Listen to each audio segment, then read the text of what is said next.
Today, a child returns to Collinwood, unaware of the events that have changed so many lives during his absence. Events that have aroused the suspicion of a young lawyer, the appearance of a mysterious portrait, a marriage between total strangers, the death of a prominent doctor, have all been caused by one whose real identity is known only to herself.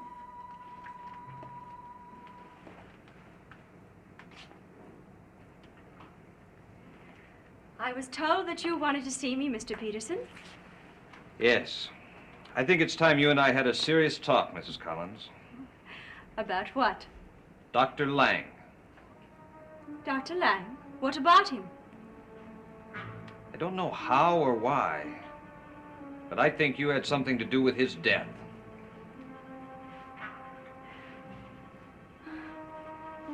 Father! Father!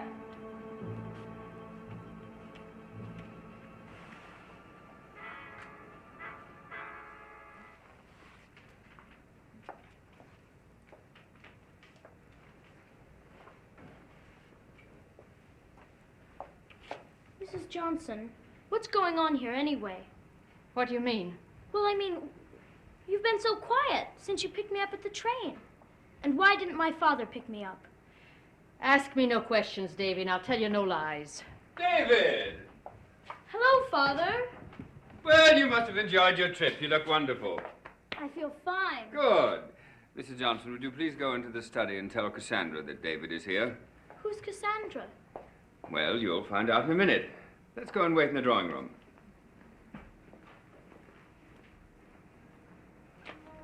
I just accused you of killing a man. Don't you have anything to say? I can't talk to you now, Mr. Peterson. Perhaps you'd better wait for me in the gazebo. I'll join you there as soon as possible.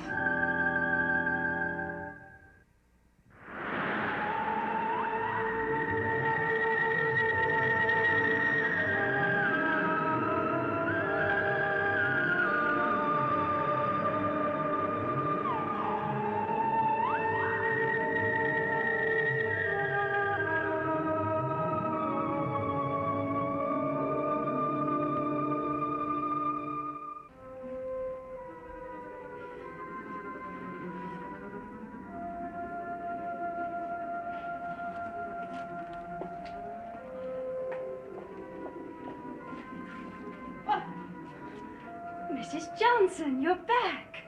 Yes, David and his father are in the drawing room. Do I look all right?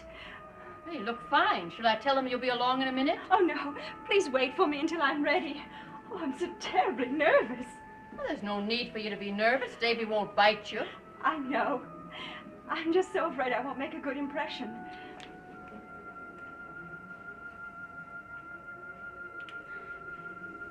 Mrs. Johnson, do you feel all right today? Do I feel all right? Yes. Well, how should I feel? I mean, I feel worn out. Oh, didn't you sleep last night? Yes, I always sleep good. Then why do you feel worn out? I always feel worn out. You mean you feel no different today than you do on any other day? Is there any reason I should? I don't know. I'm just rather concerned about you. Well, don't be concerned about me. I'm the healthiest person in this house. Yes. I suppose you are. Well, I guess I better get in there before they wonder what's happening to me.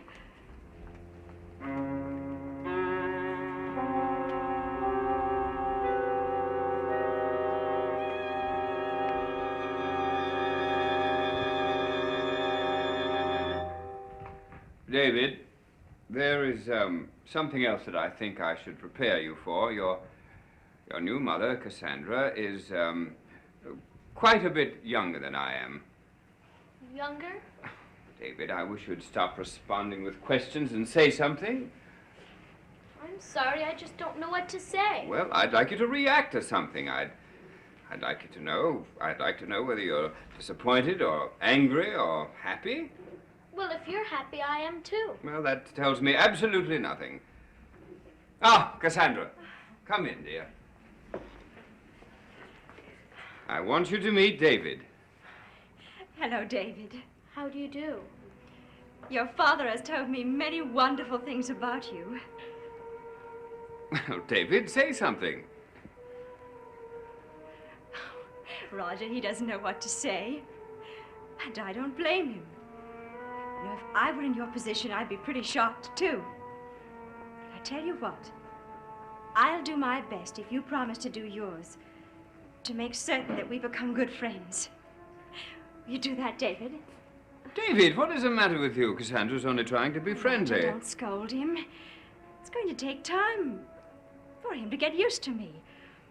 I think that's only natural. Listen, I know you two have quite a lot to talk over. And you probably want to be alone, talk man to man. Well, we've already had our little man. Roger, don't worry. David and I will have plenty of time to get better acquainted. There's no reason to rush anything, is there, David? I guess not. I feel exactly the same way. So I'll just go for a stroll and the two of you can get all your talking done.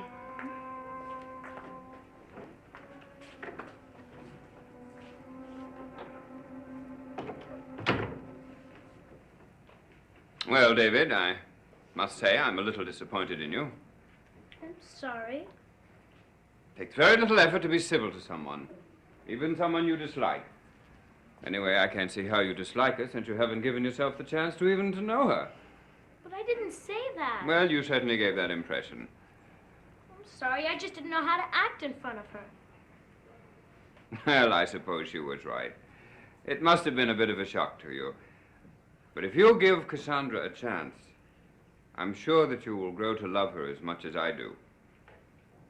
Yes.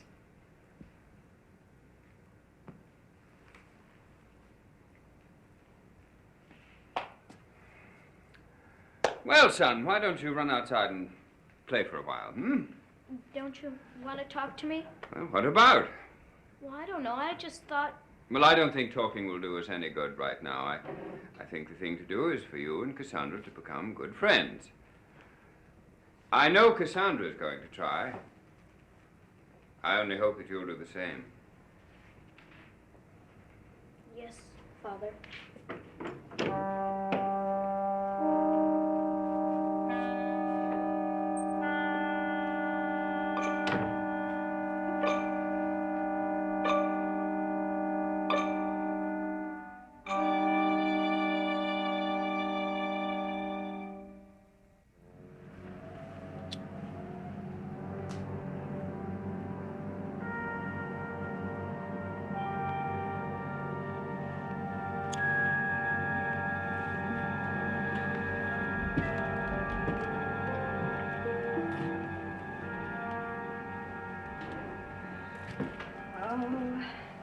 Always so serious, Mr. Peterson. I don't think I've ever seen you smile. Listen, I didn't come here to talk about me, but about you. Yes. You did say something about my being responsible for Dr. Lang's death, didn't you? That's right. How do you think that could possibly be true? Yes, I do. You wanted him dead, didn't you? Where did you ever get such an absurd idea? I was Lang's lawyer for 6 months before he died. Yesterday, I went to his home to get some papers necessary for cleaning up his estate. When I got there, I realized that I'd been there before. Well, if you were his lawyer... No. He'd never invited me there himself, but I was there. A few days ago. Still isn't very clear to me, but I went there to get something for you. Something you wanted badly. A medallion. What bugs me is I don't know why I did it. I seem to do some pretty strange things when I'm around you. And you feel that you do these things against your will? Yes. And that I'm responsible? That's right. Mr. Peterson, look at me. I'm just an ordinary young woman. How could I possibly force you to do anything you didn't want to do? No, no, don't look away. Look into my eyes. As deeply as you can. Deeper. Deeper.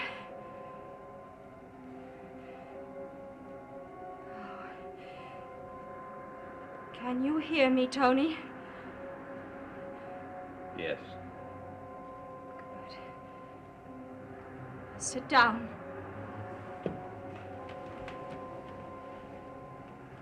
I want you to help me again. What do you want me to do? You're Julia Hoffman's lawyer, aren't you? Yes. I have reason to suspect that she's interfering with my plans. She's trying to prevent the dream curse from reaching the person it's intended for. The dream curse? Yes. It's a frightening dream that travels from one person to another, becoming more terrifying and more horrible for each person who experiences it. Julia had the dream night before last. She was supposed to tell it to Mrs. Johnson, but she hasn't. It won't be possible for Mrs. Johnson to have the dream and to pass it on unless Julia tells her about it. That's why I want you to help me, Tony. What do you want me to do? I want you to watch Julia very carefully. Where she goes, who she sees, what she does. You're not to do anything to her. Just find out why she's resisting. All right, I'll do as you ask. And I want you to do one more thing, Tony. I want you to forget that I had anything to do with Dr. Lang's death. I'll forget.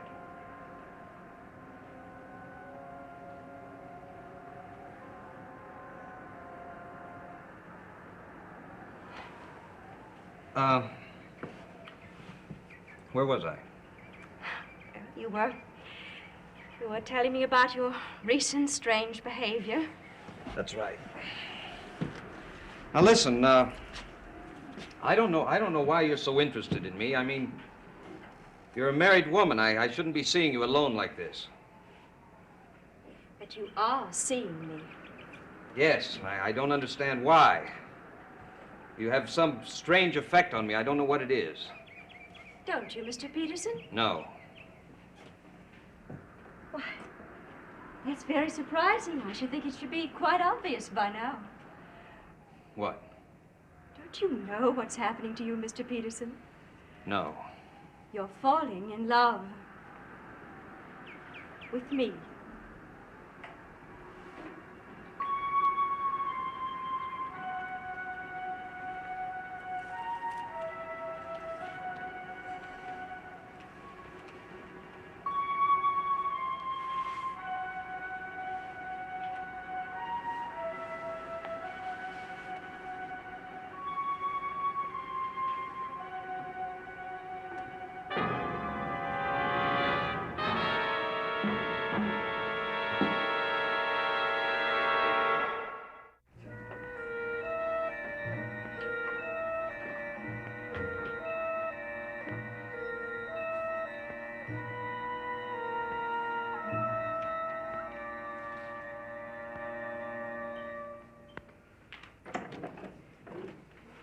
Cassandra, darling, did you enjoy your stroll? Oh, very much.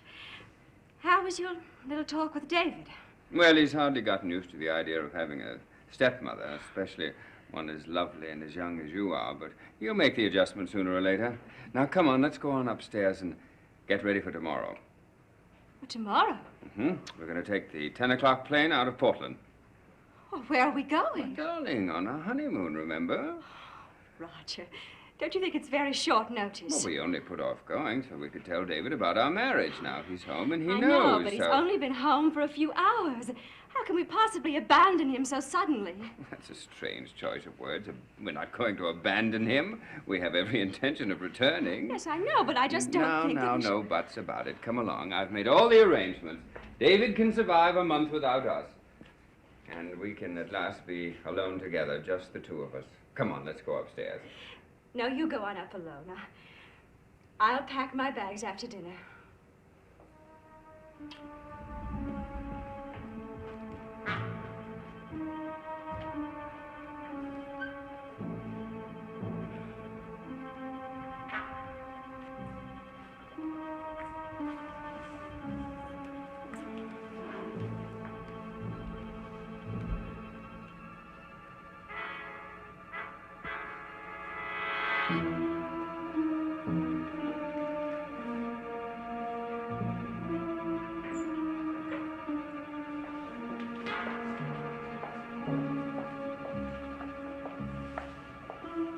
Mrs. Collins, do you know where Davy is? Oh, no, I've been out walking. I haven't seen him. It's nearly time for his dinner, and he does a disappearing act.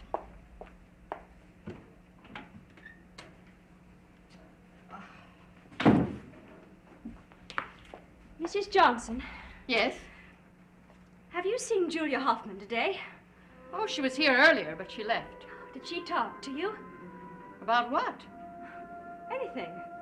No, she didn't say anything at all to me, but then she hardly ever does. And today was no exception. Why should today be any different? Shouldn't. You make it sound as if it should. Well, it isn't. Did she seem different? Different? How? Not herself. Well, I don't know. That's hard to say. I don't know what's on her mind. Do you know where she went when she left the house? Oh, she went to Dr. Lang's. Dr. Lang's? Why did she go there? I don't know. I didn't ask her. If you'll excuse me, I have to get dinner ready. Mrs. Johnson, Yes? do you believe in dreams? What in heaven's name makes you ask that? No, I'm just curious. You're curious about a lot of things You today. haven't answered my question.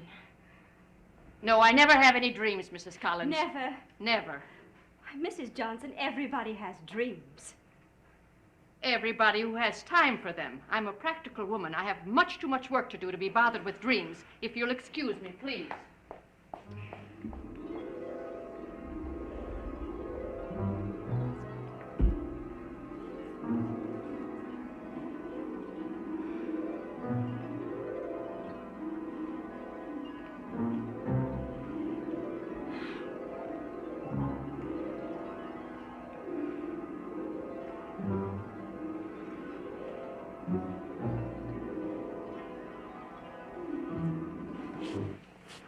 David.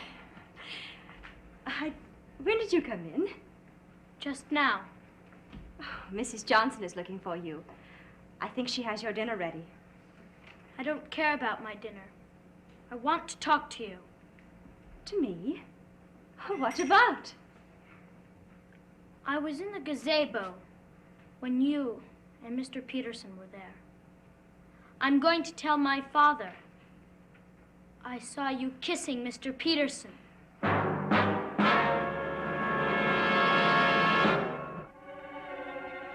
David, you really didn't see what you thought you saw. Yes, I did. You don't love my father.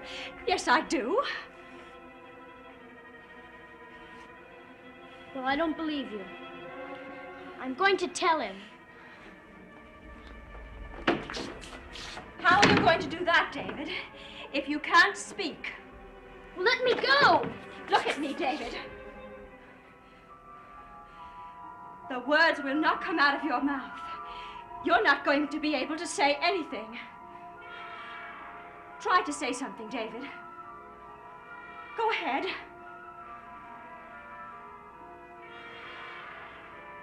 You see,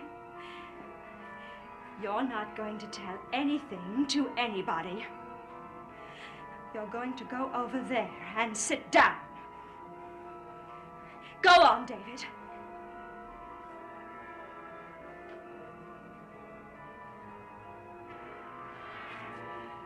And starting right now, we are all going to be very, very concerned about you. Roger! Roger, where are you? Well, what's happened? It's David. Oh, come quickly. What's wrong? He can't, there's something wrong with his voice. He can't speak. You can't speak? David, what is it? What's happened, son? It's no use, Roger. He won't be able to answer you. Can you hear me? Did anything happen to you outside while you were playing? Did you have an accident?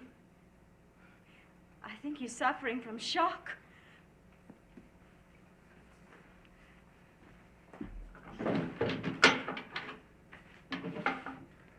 Now, David, here's a pad and pencil.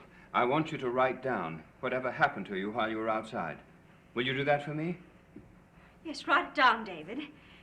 And then we'll know what's happened to you and we'll be able to help you. Don't you understand, son? We're trying to help. Go on, David. There's nothing to be afraid of. Just start writing. Go on, David.